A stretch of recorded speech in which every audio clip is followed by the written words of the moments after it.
Morning, everyone. Thank you for joining us.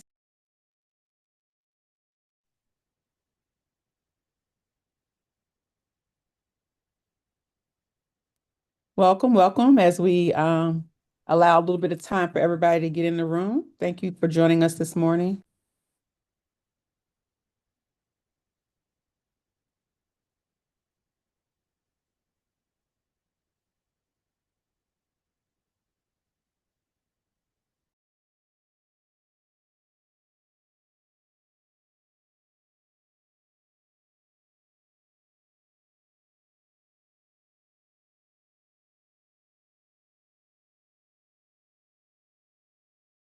Oh, okay.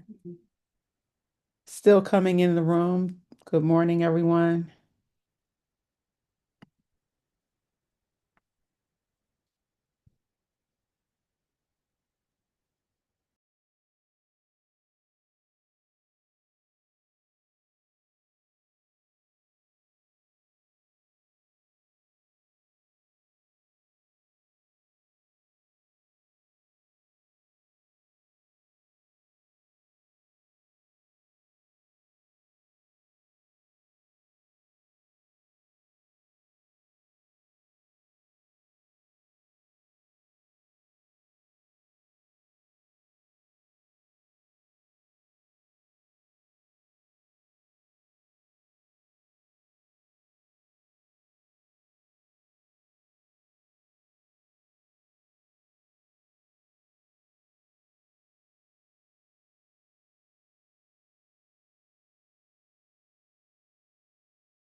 Still trickling in. We'll give it another minute or two before we get started.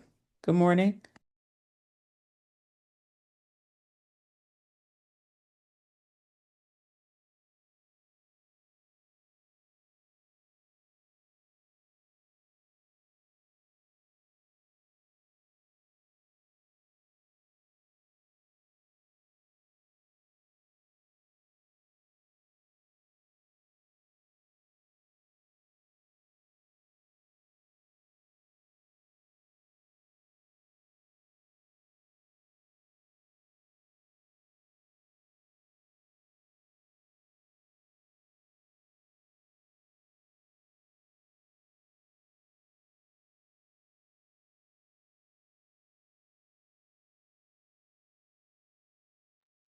Looks like the number's holding steady. So we will go ahead and get started. Like to thank everyone for joining us this morning on this very, very important topic of the DBE program interim final rule. And this session is specifically for our local government community. My name is Sharice Myrie. I'm Vice President of MH Miles Company, and we are the Supportive Services Consultant for Georgia DOT and are also a DBE firm. So we are extremely interested in learning about the process or communicating the process, supporting the communication of the process of complying with the interim final rule. And so, in today's session, we want to walk through the recent changes that affect DBE certification and the steps that the Georgia UCP will take next to comply.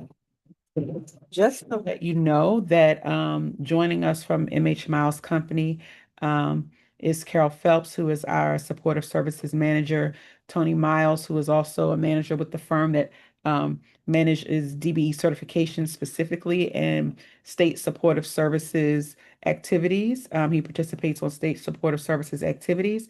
Marcus DeMoran, who also works on our team for DBE certification and state supported services activities, as well as Jada Miles, who also works on DB certifications and supports state-supported activities with GDOT.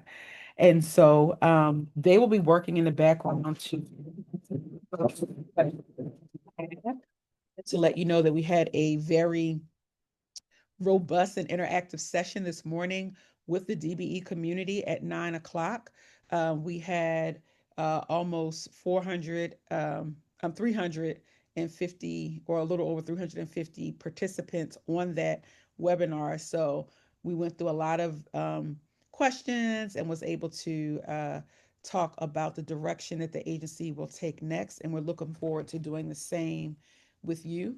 As you know, as part of our registration announcement for this session, we provided links to the interim final rule, along with links to USDOT's guidance and frequently asked questions, and GDOT's letter to Federal Highway Administration. So I'm going to ask the team to drop those links into the chat for you all now, just in case you didn't have an opportunity to review that. Um, as part of the registration process, you had an opportunity to submit your questions, and we received really some thoughtful questions in advance. And our goal is to go through those questions as part of our live discussion today. And so, with that, we encourage you to put your questions in the question and answer box or in the chat.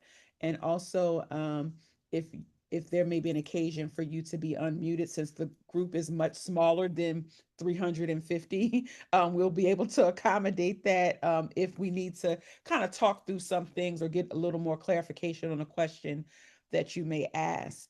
We also are going to provide you with a QR code at the end of the session to submit any additional questions or feedback that you that may come up. As you're hearing information, you may say, "Oh, I didn't think about that. Let me go ahead and pose that question." So we're going to afford you the opportunity to do that as well. And so we are recording this session, and we'll be sure to share this recording along with the slide deck with all registered participants for this session, so that you can refer to it at a later date if necessary. So, our goal today is clear, and that is simply to understand what has changed, what that means for the Georgia agencies and for DBE firms, and what the path is moving forward. Where there is an opportunity for definitive responses to questions to be provided, you will hear those. If there's some things that are still under consideration and development, you'll hear that as well. And so this is really the opportunity to answer any questions that you may have as a local government as it relates to the changes to the DBE program. And with that said, I would like to take this opportunity to um, just introduce our speakers today. So joining us are Kimberly King, who is the GDOT EO Director, and Paula Nash, who is MARTA's Assistant General Manager of Corporate Compliance and Engagement. And so I would ask that each of you, if you don't mind, coming off mute and just sharing for a few seconds what you would like this audience to take away today from this discussion. Paula, I'll go first. Well, what I am hoping this audience gets is a better understanding of the IFR, but particularly an understanding of the process that MARTA and GDOT will take to get firms reevaluated so that agencies can start back putting DBE goals on projects and can start counting DBE participation. So hoping you get a better understanding of the process that we'll be going through to move towards that end. Thank you. Anything to add, Kimberly? Thank you, Paula. So today, Paula and I are together having this conversation because our agencies are the representatives of the Georgia Unified Certification Program. So it is our responsibility, ours and our staff's responsibility, to conduct the certification process that had existed prior to October 3rd, 2025. And so we thought it important, Paula and I, to have this conversation with all of you, to make sure that we are offering you in real time the information that we are aware of, the activity that we are engaged in, the path that we think it appropriate to take in moving forward in compliance with what the Federal Operating Administration has provided to us. So what we are hoping is that we leave you with the recognition that this is a process that we are going through together, that it is new to all of us, that we don't have answers to every question, that we are giving it our very best effort to make sure that we are conducting the reevaluations as explained to us in the interim final rule, that we are compliant with that rule, that we are clear in our responses and instructions to all of you, as there is certainly some collaboration that must happen between our agencies. In fact, some of that collaboration has already happened.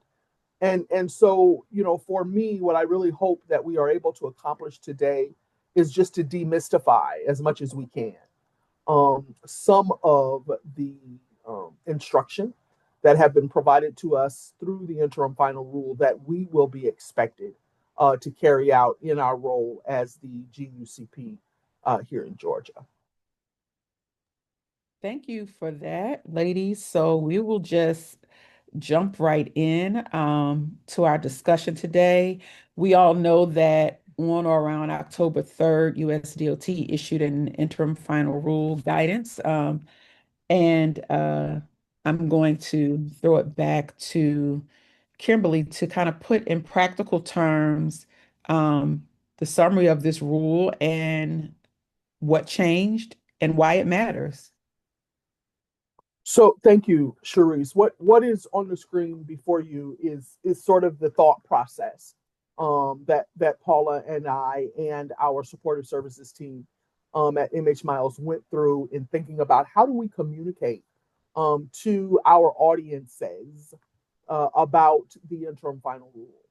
And so the first thing, obviously, that is made very clear to all of us through the issuance of this interim final rule is that there had been a presumption of disadvantage that belonged to females and ethnic minorities as a eligibility criteria to participate in the disadvantaged business enterprise form. It certainly was not the beginning and the end of the inquiry for the GUCP, but it was certainly, that which we asked up front to make a determination of whether or not yours was a firm that might have eligibility for program participation. Pursuant to a federal district court ruling that has happened that said essentially that presumption was violative of the Constitution, the United States Department of Transportation has gone forward with sort of attaching to that rule and saying we're going to remove that presumption from the federal regulation that manages the Disadvantaged Business Enterprise Program. And so the first thing that happened is that presumption was removed, and in its place was provided to us an instruction to reevaluate all of the firms that are currently certified in your UCP to determine whether or not those firms meet this new eligibility criteria based upon what is referred to as an individualized statement of disadvantage. That individualized statement of disadvantage is provided to us through what's called a personal narrative.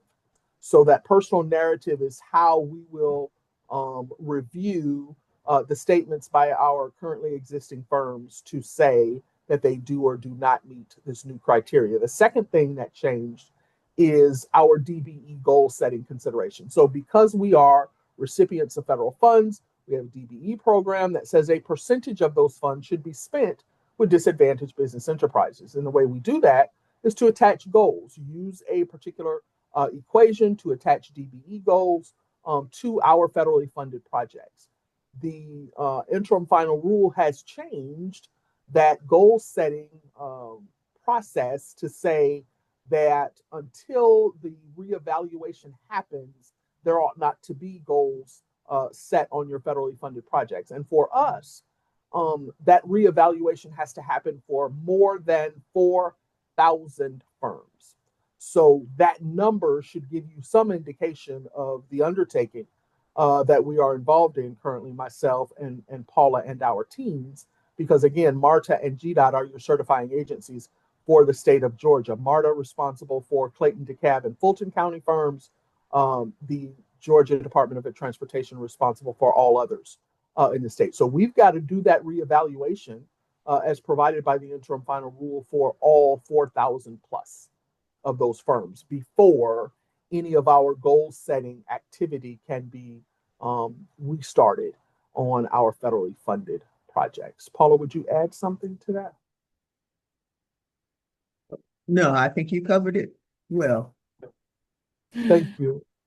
Okay, well, with that said, as I said, we gave you the opportunity to submit questions, and we received some, definitely some thoughtful inquiries going as part of this discussion.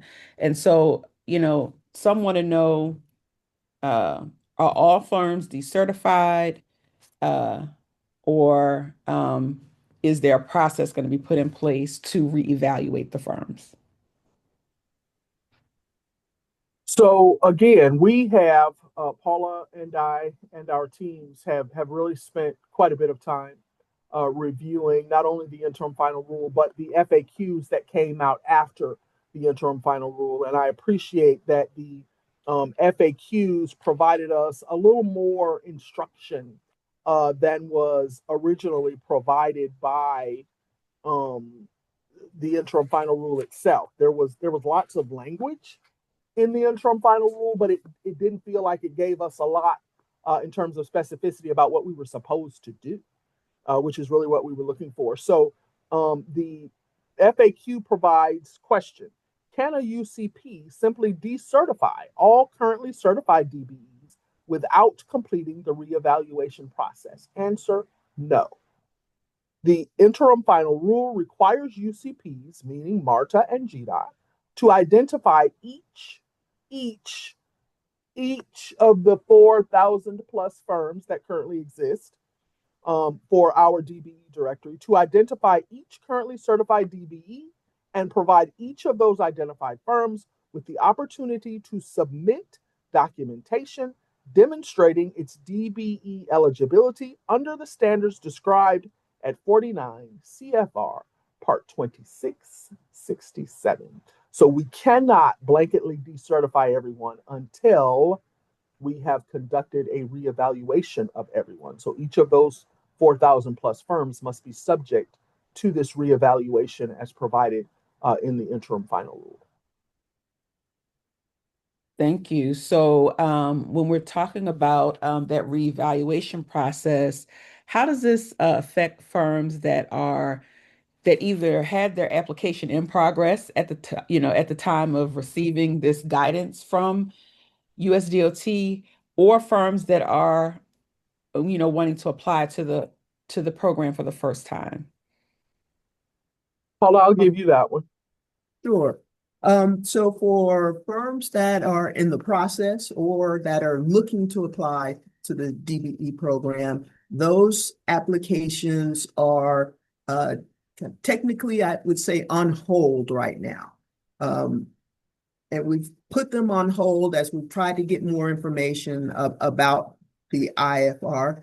But as we now are getting ready to start the reevaluation process, from the information we have received, it appears that the reevaluation process should take priority. So that process will get started, and the current firms will stay on hold at least for a time period. At some point in time, we will take them off of hold, but we want to get the process of reevaluation commenced.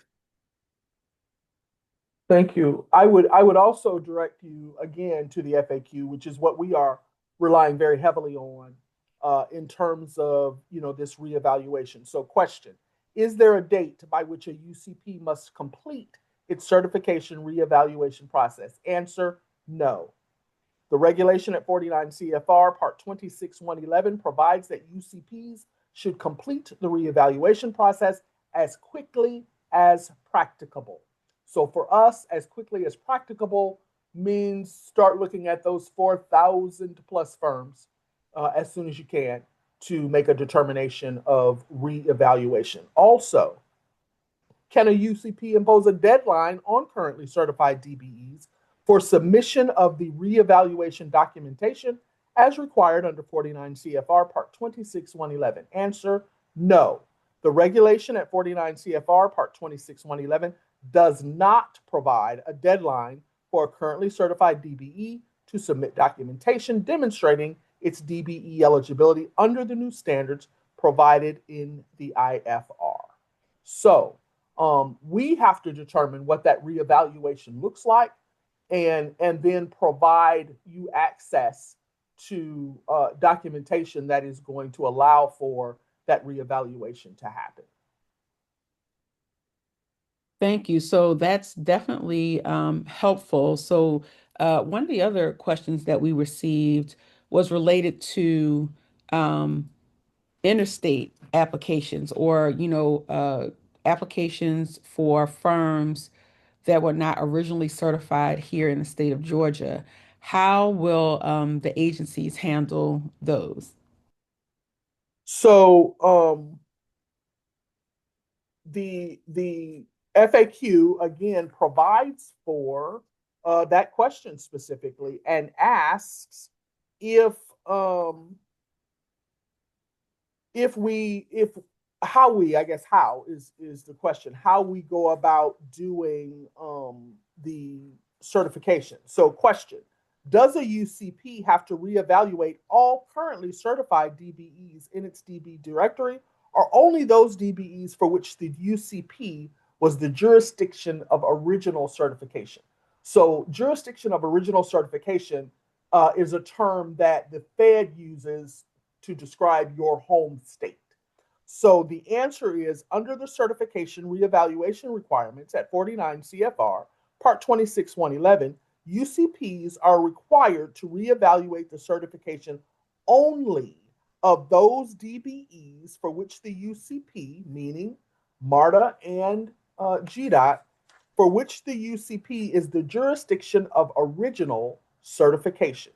UCPs are not required to reevaluate the certifications of DBEs that obtain certification from the UCP through the interstate certification procedures at 49 CFR Part 2685. So, those firms, those 4,000 plus firms that are subject to our reevaluation are those that were certified either by MARTA or GDOT because they are firms located in the state of Georgia. If your firm is located elsewhere and you have an interstate certification here in Georgia, you must return to your home state or your state of original certification in order to secure a new certificate of disadvantage based on your personal narrative statement of individual disadvantage. So we are only going to be looking at initially those firms that Georgia is their home state in terms of the reevaluation process. So for the reevaluation process, one of the questions that we receive from local government is, do they have a role at all in this reevaluation process itself? Um,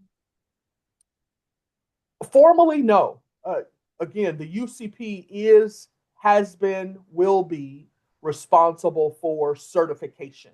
So reevaluation will happen through our teams here at GDOT and at MARTA and with our supportive services team in terms of looking at those personal narratives.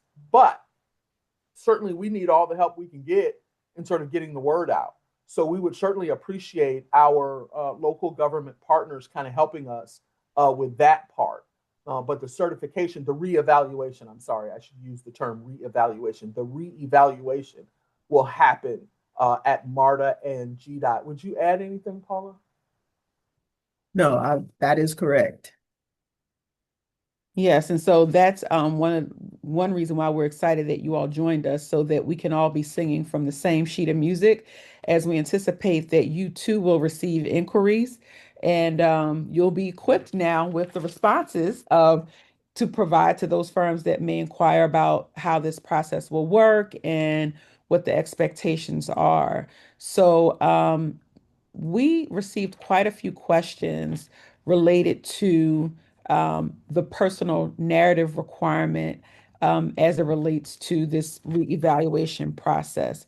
So, um, we know that, as mentioned earlier, there's federal guidance that requires an owner to provide a personal narrative that lays out specific barriers on how those barriers cause economic harm, plus a personal net worth statement. And both MARTA and GDOT will use this for their reevaluation decisions going forward. And so, can you guys share a little bit about how this personal narrative will be requested and what is the purpose of the personal narrative? So again, the interim final rule instructs us to reevaluate um, each currently certified DBE and allow them to individually describe their disadvantage. And what we have done, so certainly in terms of collaboration, Paula and I have spent lots of time together. We're actually going to go Christmas shopping later today. No, I'm kidding. We're not. But we have spent an awful lot of time together talking about, thinking about how these changes are going to impact our currently certified firms. We have also had the great benefit of working with our colleagues at the City of Atlanta and at the airport, because all of us have an understanding that we are going to be impacted by these rules. Our certifying, or excuse me, our reevaluation process is also for airport concessionaire firms. And so, the City of Atlanta's program is impacted. Your other local government programs are impacted. The airport is impacted in terms of the concessionaire designation that they have there. So it made sense that we would be the team kind of working together to think about what the reevaluation would look like. So the very first thing we talked about was creating a personal narrative, creating a form that would allow those currently certified 4,000 plus firms to describe to us their personal disadvantage. And again, we relied very heavily on the interim final rule itself, the FAQs in support of that interim final rule, and the existing federal regulation to determine what that personal narrative form should include. And so, chief amongst the inclusion is the ability to describe that individual disadvantage relative to your experience in an academic or educational environment, your experience of disadvantage as it relates to access to financial resources, and your experience of disadvantage as it relates to a business setting. So our personal narrative form that we are working with our IT staff to have available to you electronically, both through MARTA and through GDOT, depending on who originally certified your firm. Once we get that form, ready to go, electronically available, we're going to post it on our website. MARTA will post it on their website, and you then are able to secure that form. Just write in that form, write WRITE in that form. You're able to tell us that individualized statement of disadvantage, and then our teams will begin reviewing those personal narratives for a determination of whether or not your firm is eligible for participation in the Disadvantaged Business Enterprise Program based on these new criteria, or if it is not. And if it is not, we send you a notification of that eligibility decision, and you are then able to appeal that decision if you think it appropriate to do so. But again, we have worked very closely together in the development of that form and are now trying to make sure that it is appropriately available to you electronically and can post it once we're satisfied with that process. Thank you. And so with that, is there going to be a requirement for firms to upload supporting documents along with that narrative to illustrate um, disadvantage? Paula? I'll jump in there. Yes. So I won't say there's a requirement, but remember that the personal narrative is based on the experience of the owner, the at least 51% owner or owners. And so you'll want to give that experience, kind of focusing on incidents of economic hardship, systemic barriers, and denied opportunities, like Kimberly said, in education, employment, or business. Um, and anything that you have that you feel would support those things, then yes, feel free to attach those documents, but it's not required that you are attaching something. But you want to do the best job you can of supporting your social disadvantage. So if you need to attach something, please do. And And the so, form will provide an opportunity for those attachments yes. if you have them, and a personal net worth statement is required as one of the attachments, but it is available right in the form. So you're clear that that personal net worth statement is a part of the narrative form that you are submitting. Thank you. So if, the documentation is not necessarily required, but encouraged, if it makes your case stronger, how will the agencies determine or be able to validate the information provided? Is there some form of attestation that firms have to do when they're submitting this information?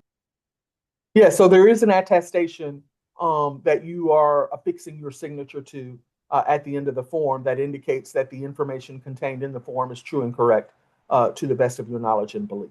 So we are relying upon that signature statement that in fact your information is true and correct. And it sounds like with that submission, we know that it sounds like it might be close to where that form might be available for firms to start the process. But at this time, there is no um, deadline, if you will, for completing that actual submission. Is that fair to say?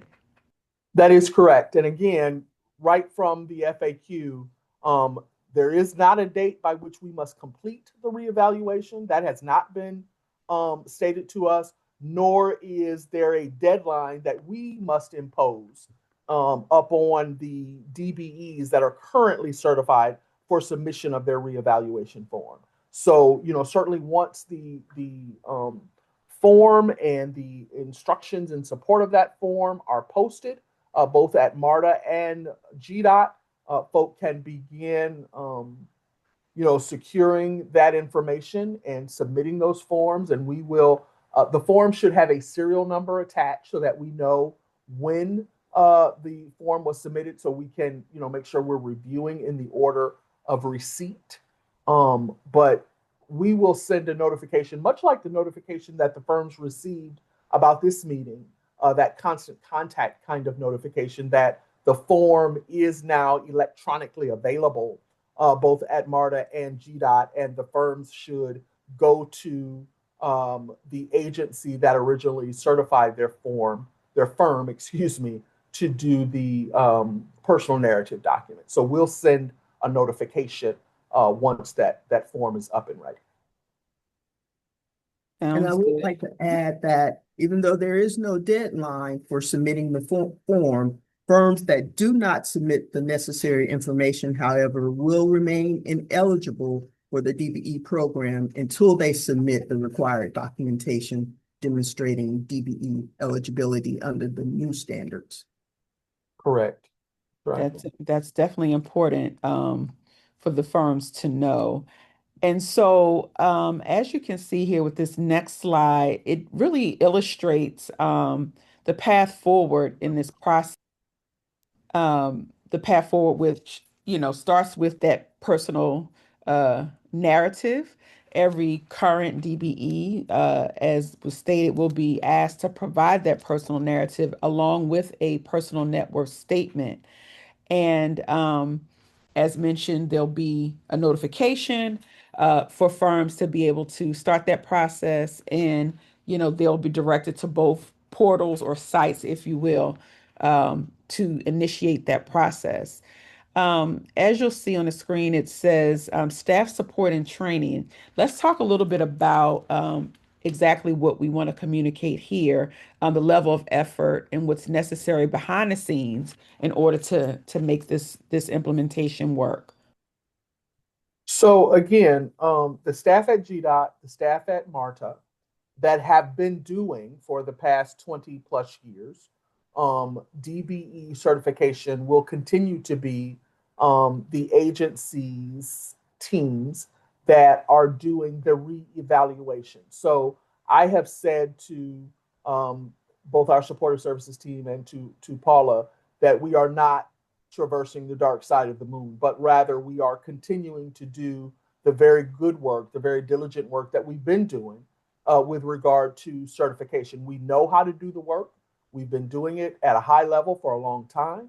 This is not particularly different in terms of the necessity for a review in response to a federal mandate. What is different is that there is no longer a presumption of disadvantage. Instead, there is a need to make an individualized showing of disadvantage. So when we talk about staff support and training, what we're really talking about is my staff, Paula's staff, our supportive services team that helps with assessing the certification evaluation process. That these all of these folk will need to be in the same room at the same time having conversation about how to assess and review the reevaluated narratives that we receive. So when we talk about staff support and training, what we're talking about is that all of our staffs will be provided training and support to make sure that we are making a consistent and informed decision about eligibility or lack thereof relative to the personal narrative that you submit. What we don't want is for there to be inconsistency about our evaluation of your firm's continued eligibility based on the personal narrative that you provide. We want to have the decision be the same, whether it's at MARTA or at GDOT or through our supportive services provider. All of us should be consistent in how we review and assess your personal narrative and therefore make a decision. So that staff support and training is really about us. It's behind the scenes training that's going to happen. So I guess what I'm trying to do is offer you an assurance that we are going to be ready to review those personal narratives as they begin coming in. And that review is going to be based on sound logic, on the instruction that has been provided to us in the interim final rule, in the frequently asked questions, and in the federal regulation itself. Those are the tools, the resources that we will rely upon in, sort of getting all of our staffs ready to do the assessment that is going to be necessary in order to make a decision about eligible or ineligible once you have submitted the personal narrative. Yes, that's thanks for that explanation. You will see next that it mentions consistent and timely review. And as was stated earlier, there are no specific prescribed deadlines related to this process, but each agency will be taking the time necessary to ensure that thorough and consistent review is done in a timely manner. Want to just kind of go to the question of outcomes. So sounds like it will be a clear outcome after the evaluation is done. Either the firm is going to be eligible or ineligible. So what is the process going to look like for informing that firm and talk a little bit about the appeal process if they're deemed ineligible? Paula, you So want to take that one?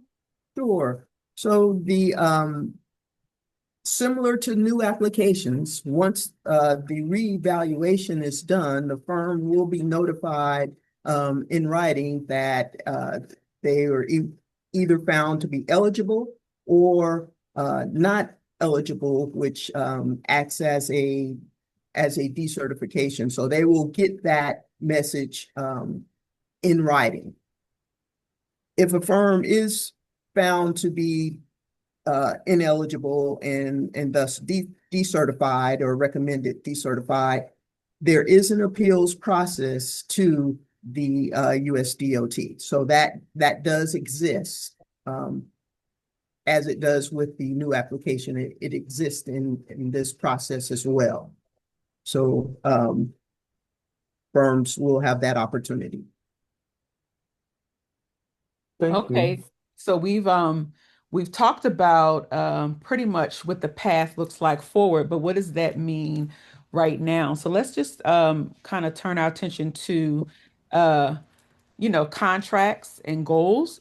And so we know that until the UCP reevaluation is complete, recipients that are covered by that UCP may not set contract goals and may not count participation towards those goals. Right. So with that in mind, for the benefit of our local governments and all that are joining us right now, what does that mean for projects that are in progress currently? What is the responsibility of local governments as it relates to that, and what does that mean for the contract goals?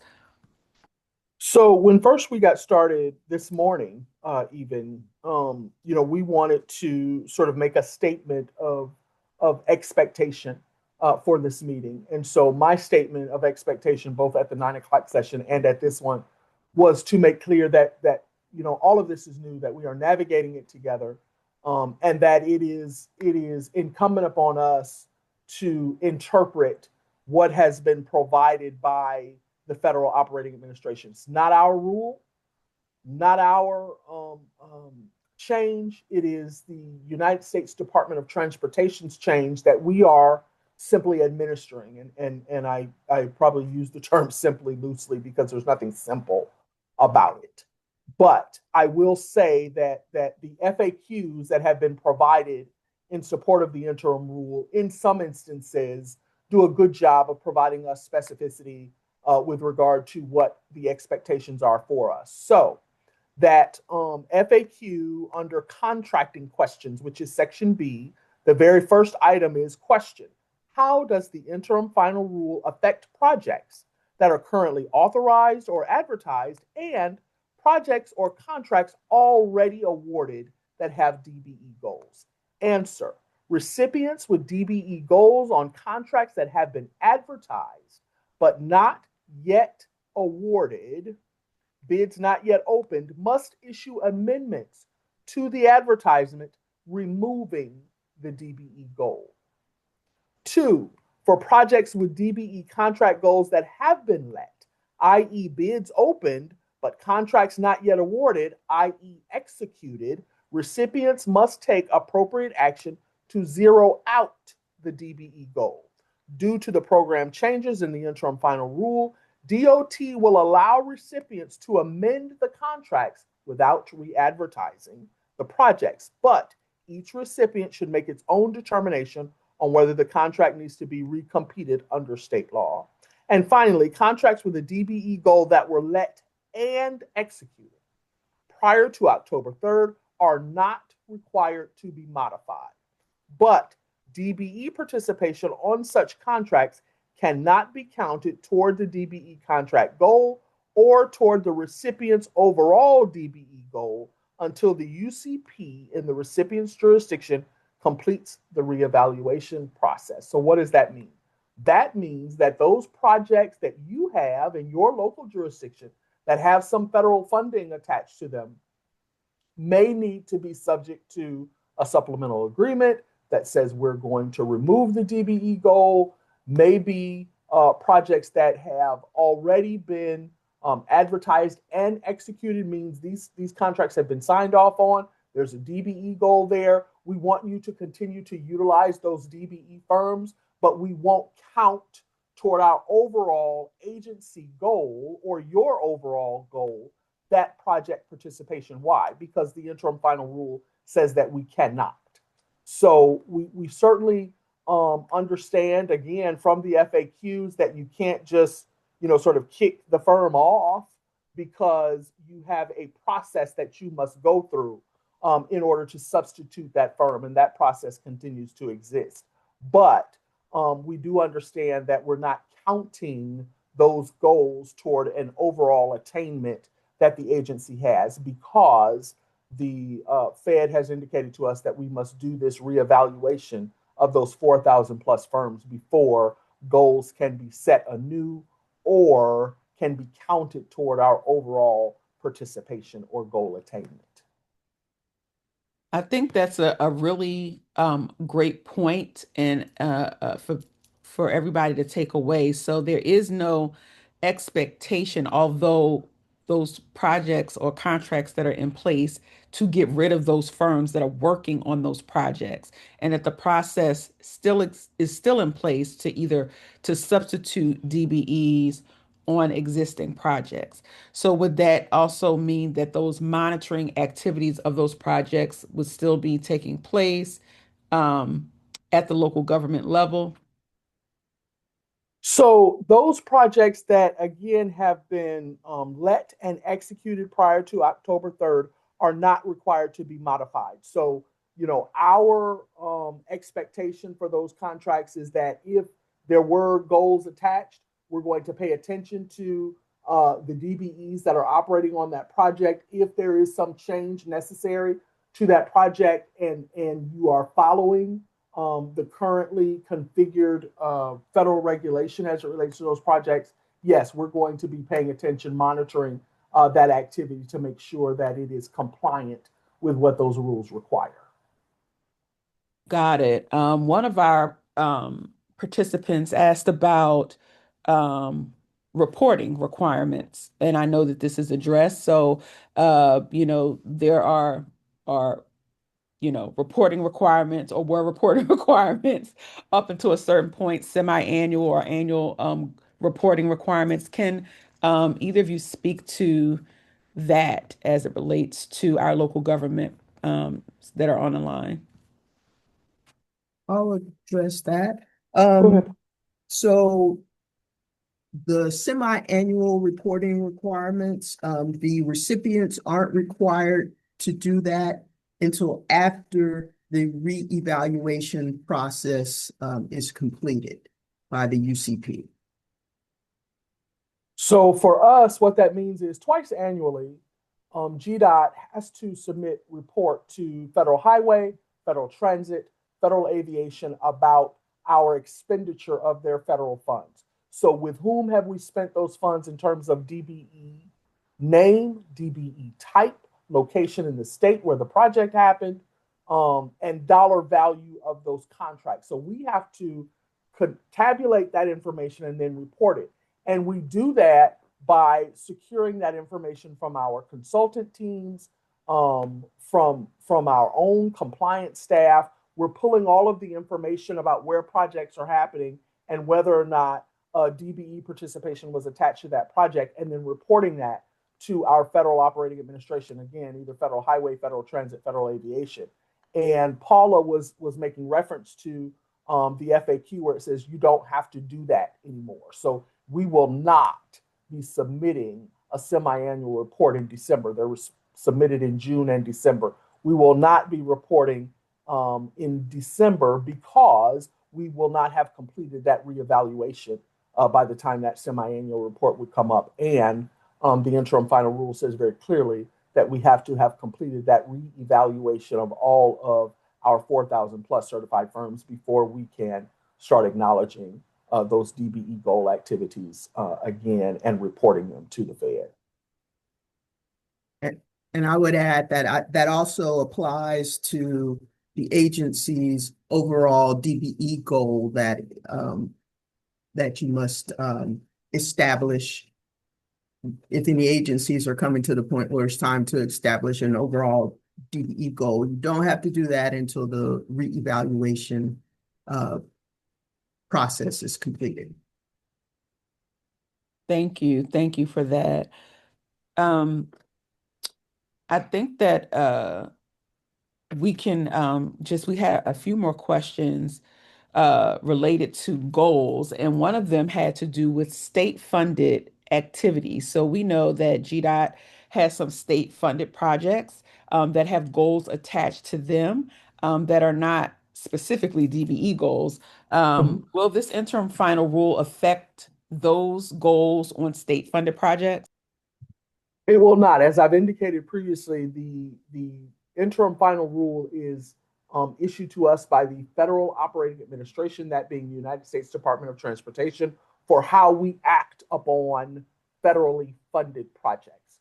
The state funded projects that we do, the funding source is state.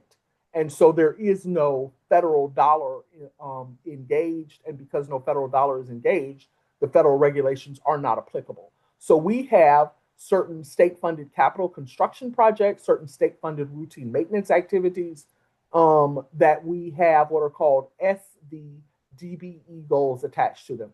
Those are goals that speak to small business participation, veteran owned firm participation, or disadvantaged business enterprise participation.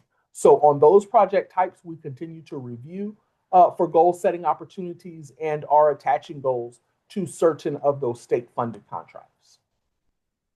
That's great news. So opportunities still exist, of course, for our That is small correct. businesses, and that's definitely great to hear. Just shifting on to the DBE database, um, will NAICS codes be part of the recertification requirements? And if so, I guess the as far as the database goes, what area or NAICS codes firms are certified under may change. So are NAICS codes a consideration for recertification? No, for reevaluation, right? So Reevaluation. we Sorry, are yeah. currently charged with reevaluating all of our currently certified firms. And that reevaluation is about their ability to credibly demonstrate that they have some individual disadvantage, some individual experience of disadvantage in their American life under those sort of headings that we talked about: access to financial resources, education or academic environment, business. So the existing application that they submitted, we continue to rely upon that in terms of what kind of business they do, what kind of business they are, what kind of NAICS codes are applicable to that business type. So that description of disadvantage, that personal narrative, is in addition to that that existing file that has their NAICS codes as a part of certification. New firms seeking certification will have to submit both. So that application process continues to be a viable part of the disadvantaged business enterprise assessment for decision. But on existing firms, our instruction as it relates to reevaluation is to allow them to describe their individual experience of disadvantage in one of those areas that we described. So their NAICS code is not a consideration for us at that time. Perfect. And so when it comes to that DBE database, then do you all envision that the database will start over from scratch, or maybe, look a little different, a database that says eligible or not eligible? Any thoughts? A little too early to tell. I don't know.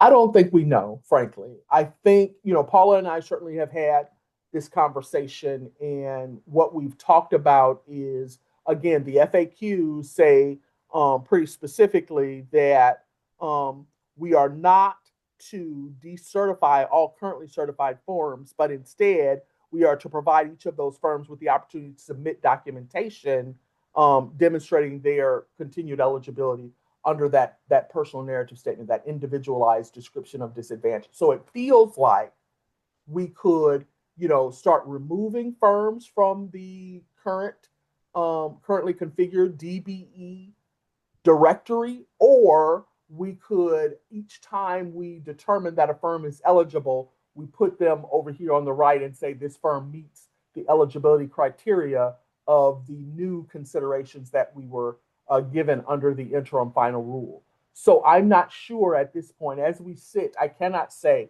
definitively that we either take the firms out of the existing directory or we create a new one. I don't know which one we will do yet. I think that we will continue to talk about that, continue to think about that as certifying agencies, Paula and myself, and our teams, and make a decision about what that might look like in the future. Our immediate task is to get those firms reevaluated because we can't do anything about goal setting until that entire reevaluation happens. It feels like that directory's purpose is going to be somewhat diminished until we're finished with the entirety of the reevaluation. So we're not in a big hurry to get a new directory, but we certainly will be thinking about what that directory will look like. Again, either pulling firms out of the existing or creating something new with the eligible firms listed. Yeah, I think that's fair. So we did get a couple additional questions, and one of them is related to RFPs that are in the process of being developed. Is it your understanding that language reference to DBE should not be included in those RFPs currently? Do either of you want to speak to that? Paula? Well, I think the FAQ talks about certain clauses that are in the DBE requirements need to stay in the contract, but definitely there will be no goal. So you definitely are zeroing out, or you're putting a zero goal on those procurements. But there are certain clauses, you know, prompt payment clause, those kind of things that need to stay in the contract itself. Okay, I thank think, you. Sharice, Mhm. specifically, we will not attach language to these new advertisements that talk about DB. We will not do that. The commissioner has made, pretty clear to us that future contracts to be advertised. His statement is GDOT will not set any goals on projects to be advertised until that reevaluation process has been completed. So we know that part, I think, Right.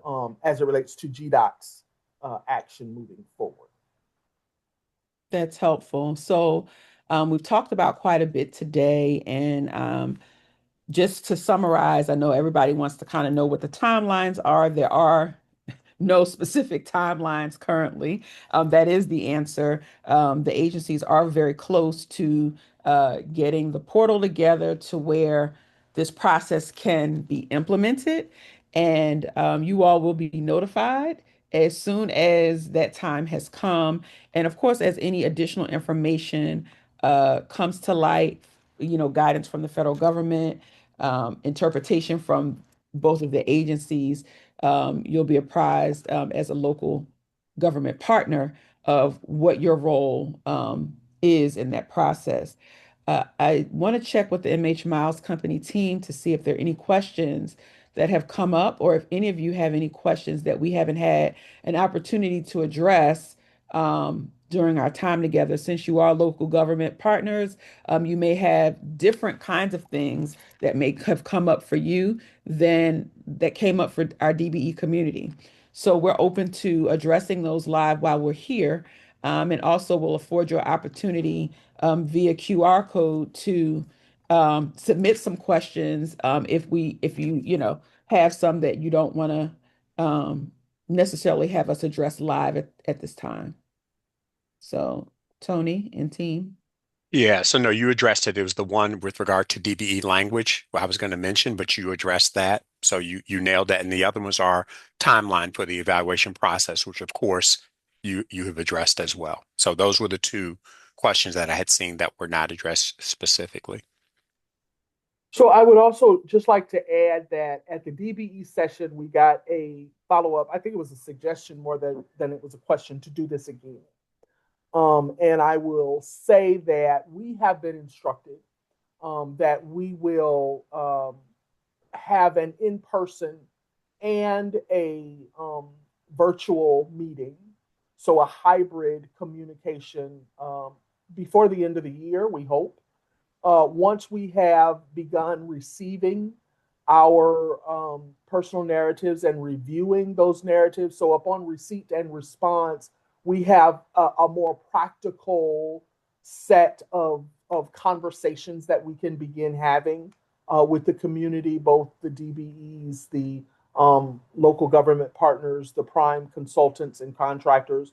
And so we've been tasked with having another meeting, but this one would be in person here at the Georgia Department of Transportation. But I think we have to have a virtual and an in person because we may not be able to get everybody into the same place at the same time. But again, we want to be as open, we want to be as transparent, we want to be as communicative as we can be with what we're doing and how we're doing in response to the interim final rule. We know that it's brand new. We know that it is a significant change to the program, and so how the program is going to be administered after this is going to be a little different. And so we want to make sure that we are sharing information with all of you as soon as we know that information. And so the reason for having this next meeting will really be just to, again, update all of you on what we're doing, what we're seeing in terms of the narratives that we are receiving and the responses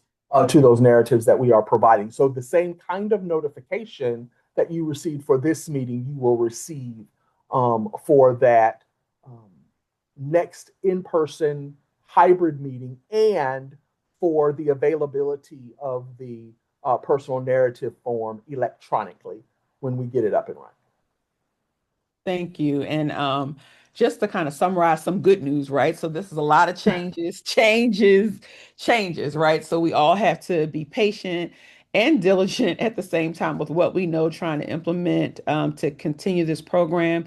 The good news that I heard as a DBE firm is that we're not decertified. We are not decertified. So that's great. We have an opportunity to communicate disadvantage and to have that narrative evaluated and a decision to be made about our eligibility in the program. For those firms that are currently working on contracts, the expectation is that they still have their seat and their role on those contracts that are executed.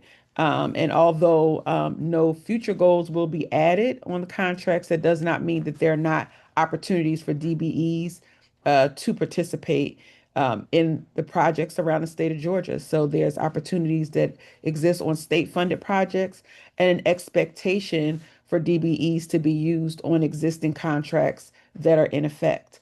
And so the other good news is that the UCP partners are diligently working to implement this program in a timely and responsive manner. So that's the good news.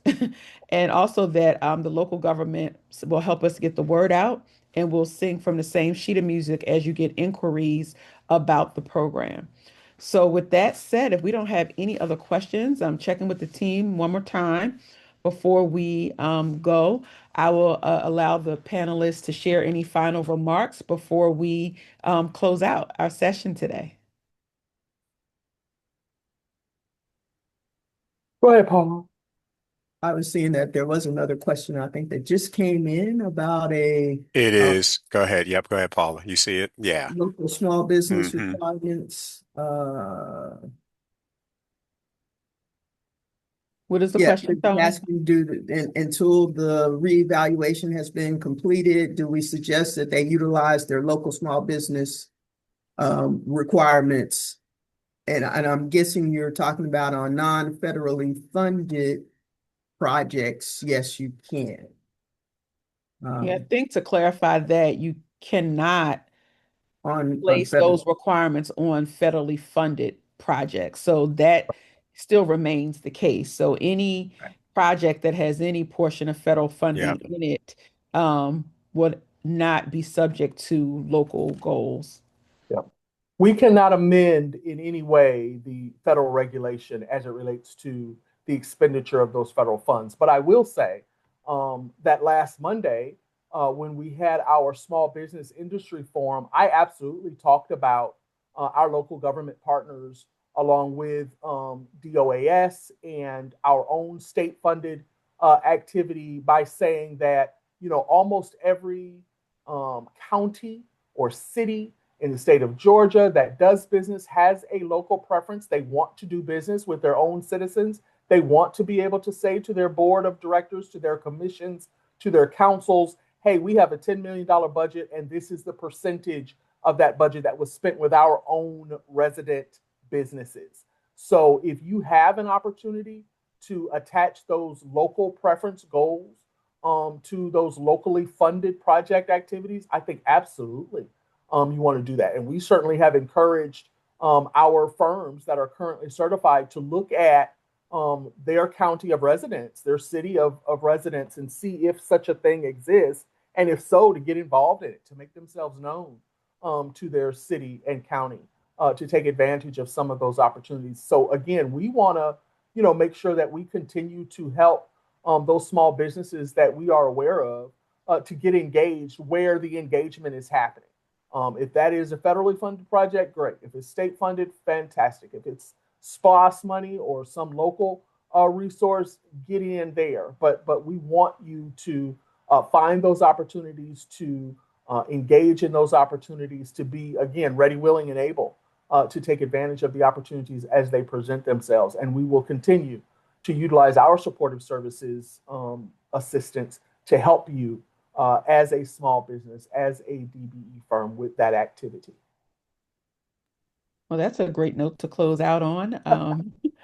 So with that said, I want to thank our panelists today for sharing this information, for being committed to the cause, to continue to do the work that's necessary for the DBE community. Thank you to each local government partner that has joined us and you know, will be committed to getting the word out and you know, doing your due diligence to ensure that these things are implemented properly in your local jurisdictions. And so, with that said, you see the contact information on the screen. Should you have any follow-up questions, feel free to reach out. The QR code is also placed there where you can go ahead and submit questions that way as well. And so, with that said, it is lunchtime. So, I wish you all a fantastic week. Have a great lunch, and we will talk to you again soon when we have that in-person session or any additional updates related to this process. So have a fantastic day. Thank you. Thank Thank you.